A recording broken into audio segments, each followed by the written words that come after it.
na nke eti okwe eri okwe ha na-eme bụ maka emume iwe ọjị.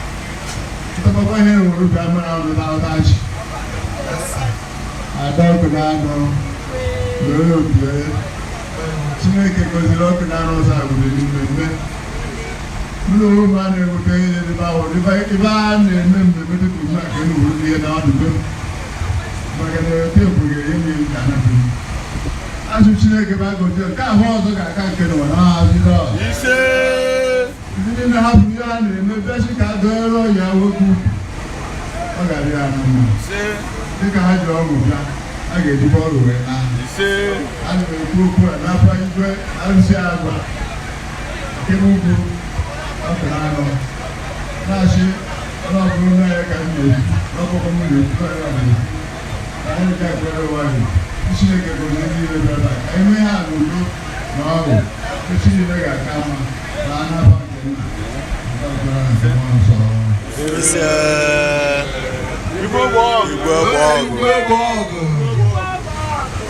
The celebrant Etiokwe Riokwe Alusi Jere. Thank you, sir. Very welcome. All right.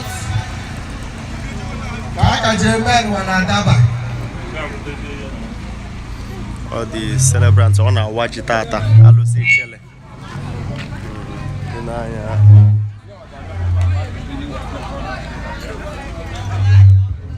Chiko on our Watata.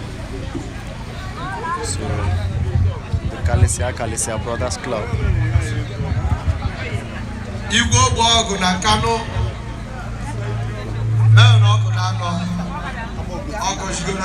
Ayekenu.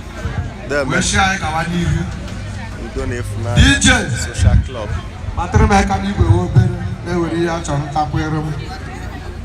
DJ.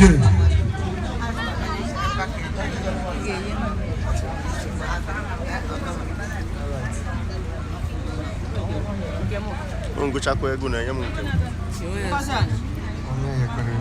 Inu he yem bribe mami. Akwa bribe inu yem. Sai, uri ye jira ka o ma mo. Onu to ti ogogwo e me na aka. Oka ma Amigbo.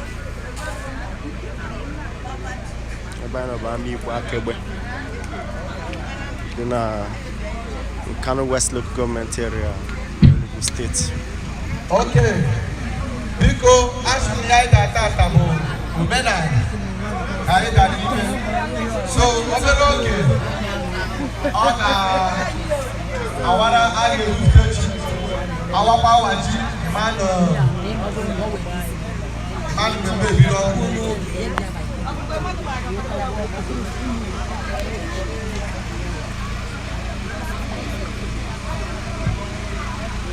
Biko enwere owu n'onye n'ime ndị apọstụl dọkịta tetere ka anyị kpee okwu n'ọnụ. Ana m anabata aka ụdọ ọganda aka ụdọ Anaize ha ọ bụ apọstụl dọkịta F. onye ji baba dudu mara oke jibie anyị na-achọ ogo nnọọ n'ihe mmemme nọ. Anyị na-ekene onye ọbụla onye na-abata ọ na-emeghe ọ na-ewere oche ị na-ewere oche a na-enye nwa na ị na-emetụ ike ya n'ihu obe eji ụzọ akụhụ ọkpọ ọdakwa numesoro nke ịchọkwara ịchọrọ ewe eji ọkụkọ ahụ rite mehiwewekwe ziri emewe ọ bụ ebe ihe eji kuo ya ka ọma jide akụriwe ụmụ ogbenye. Ọ bụ ha nwewe ego bụ isiokwu n'ọbụ nwewe obu eji eri ego. Ebede m n'ọwa m nshi ọ bụ igwe oke nwawa ji chọbụ ọhwara bụ ọ na-agba. Mama sịrị na ọ bụ ka njehụ ya na nrọ bụ ka ọ jide n'ibe. Arụrụ m nrọ nwoke m na-eri ji.